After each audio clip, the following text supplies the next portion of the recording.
কবি আল মাহমুদের নাম আপনারা অনেকেই জানেন, আমার সবাই জানেন। তিনি নেই, তিনি চলে গেছেন। বাংলাদেশের শ্রেষ্ঠ কবিদের মধ্যে একজন। তিনি খালেদা জিয়াকে নিয়ে লিখছেন, তোমার মুখের দিকে চেয়ে আছে বাংলার ভোরের আকাশ, এদেশের গুল্মলতা ছুতে চায় তোমার পল্লবিত আঁচল তোমার। যেন এক প্রতিশ্রুতি হেঁটে যায় আমাদের কণ্টকিত কালের ভেতর। লাঞ্ছিতের আহ্বানে যেন মাটি জন্ম দিল এক শস্যগন্ধি মাটিরই কন্যাকে।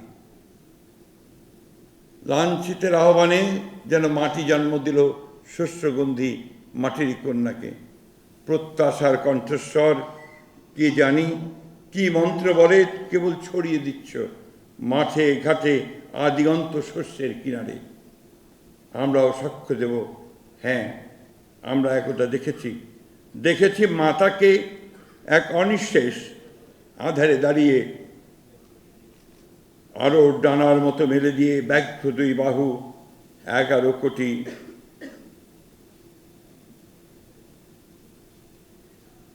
মাঝে নেমেছিল বিদ্যুৎ বিভায়। কখনো ভুলো না যেন তোমার ঘুমটায় আছে মানুষের আশার বারুদ। ভুলো না তোমার বাক্য প্রতীক্ষিত নিঃশ্বাস জাতির।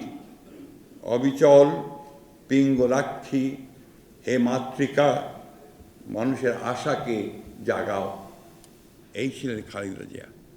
এই তিনি জাগিয়ে তুলেছিলেন এবং সত্যিকার অর্থেই একটি জাতিকে তিনি সামনের দিকে এগিয়ে নিয়ে গেছেন। আমরা আশা করি তার এই চলে যাওয়া আমাদেরকে নতুন করে অনুপ্রাণিত করবে, আমাদের শোককে শক্তিতে রূপান্তরিত করবে এবং আমরা সবাই ঐক্যবদ্ধ হয়ে বাংলাদেশের একটা নতুন ভবিষ্যৎ নির্মাণ করব। অনেক চক্রান্ত আছে, অনেক ষড়যন্ত্র আছে, বাংলাদেশকে আবার পিছনে টেনে নিয়ে যাওয়ার অনেক রকম চক্রান্ত আছে, কিন্তু সেখান থেকে আমাদেরকে উঠে দাঁড়াতে হবে।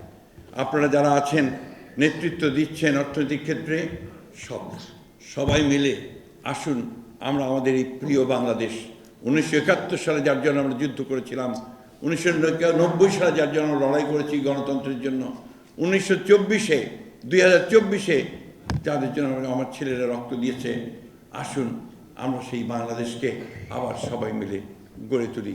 তবে নেত্রীর প্রতি আমাদের সত্যিকার অর্থে শ্রদ্ধা জানানো হবে।